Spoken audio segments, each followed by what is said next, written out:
Hi guys! So ngayon magre-review tayo ng product.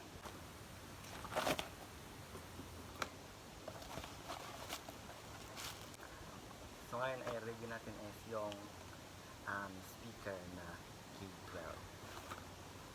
So ito yung itsura niya guys. Yan. So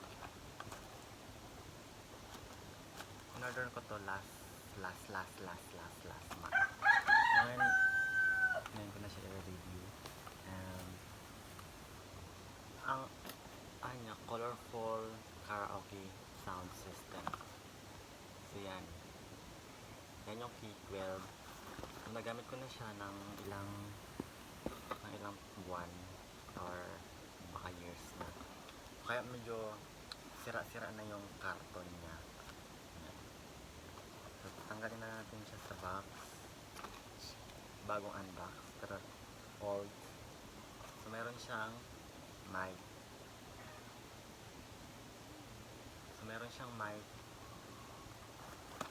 And then meron siyang mga plus, and dito yung on, long press nyo lang siya para mag-on. Yan. Tapos ito yung sa baba. Then ito yung pinaka-speaker, yung point of view. Ito yung pinaka-speaker niya guys.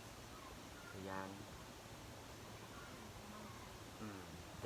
Nasa likod naman nakalagay yung model niya na K12.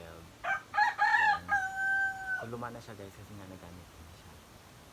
Siyempre nagamit na kayo, magaluma na talaga yan. Nga pala guys, pag order nyo nakalagay pa yun siya sa plastic nakaraan. And ang kanyang manual, operation manual. Yan, mga nakasulat yung mga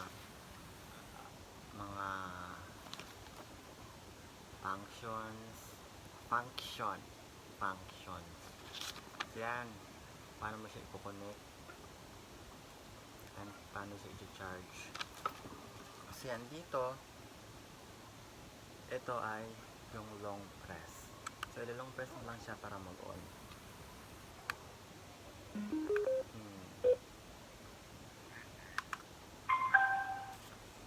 Yan. Then meron siyang mga lights. Pwede naman siyang kumanta kahit nakapatay ang lights. Ilong press nyo lang yung ito. Long press lang yan, then yan. Pero hindi pa rin talaga siya patay kasi ipatay nyo lang yung lights niya. So ito yung samples niya.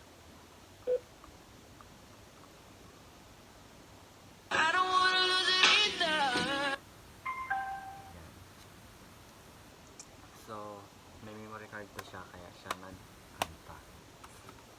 So, yun guys. Ito yung lalagyan niya ng memory card. Yan. So, tatanggalin ko yung memory card.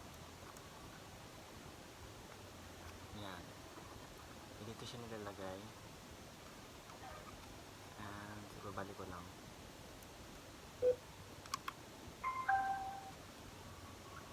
So,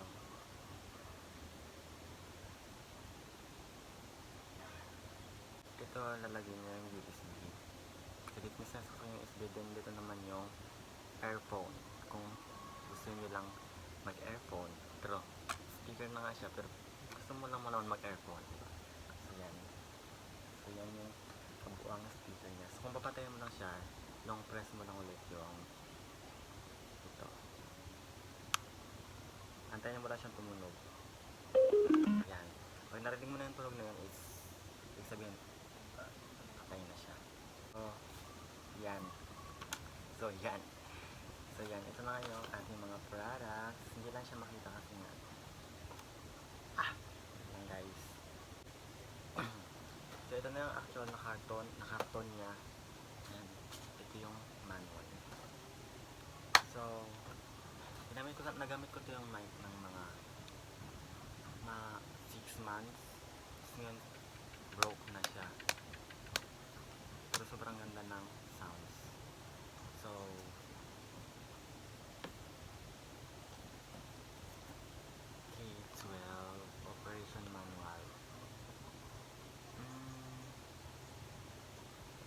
And then,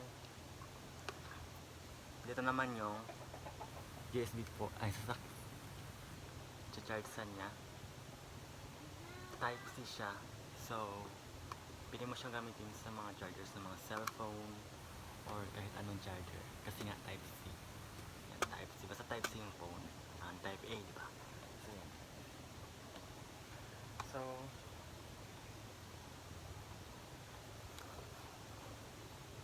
try kong kumanta or video okay. Like, magkaraoke guys is pwedeng pwede dahil nga meron siyang mic. So yan guys.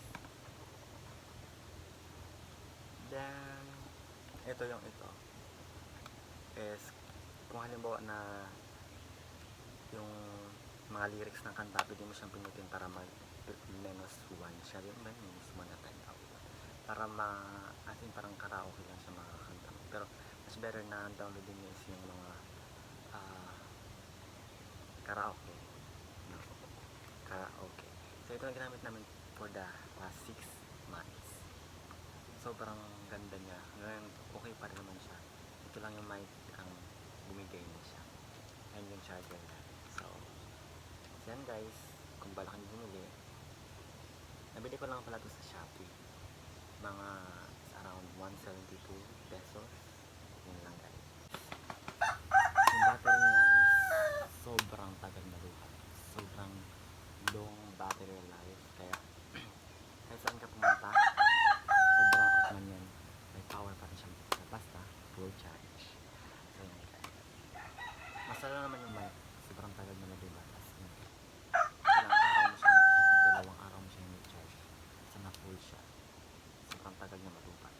And sobrang comfy niya habang nag-video okay ka. Yan.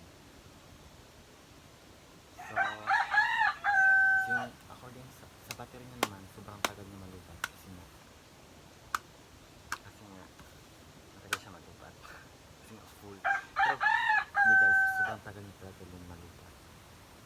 And then yun lang guys, kaya babalaki bumili. So nabili ko ito sa Shopee. Pwede meron naman sa iba't ibang store. So it's worth 172 pesos and worth it.